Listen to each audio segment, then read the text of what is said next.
ए बलमुआ हो। Mix by Sharad Raj. DJ Kanchan Raj Muzaffarpur.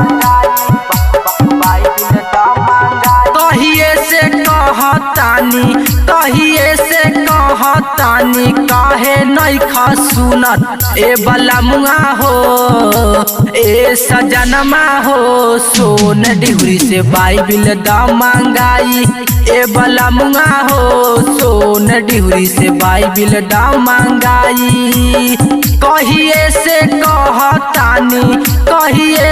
कहतानी काहे नइखा मानत ए बलमुआ हो। ए सजनमा हो सोन डिहरी से बाइबिल दा मंगाई। ए बलमुआ हो सोन डिहरी से बाइबिल दा मंगाई। बाइबिल दा मंगाई। डीजे कंचन राज मुजफ्फरपुर।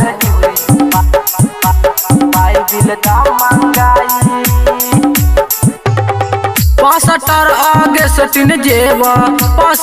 आगे सटन जेबा बाटे ला बाइबिल। ए बलमुआ हो ए सजनमा हो सोन डिहरी से बाइबिल दा मंगाई। ए बलमुआ हो सोन डिहरी से बाइबिल दा मंगाई। पासटर बाजिंदर सिंह के कलश ज्यादा पहुँचाई। ए बलमुआ हो ए सजनमा हो सोन डिहरी से बाइबिल दा मंगवाई। ए सजनमा हो सोन डिहरी से बाइबिल दा मंगाई। बाइबिल दा मंगाई। डीजे कंचन राज मुजफ्फरपुर। बाइबिल दा मंगाई।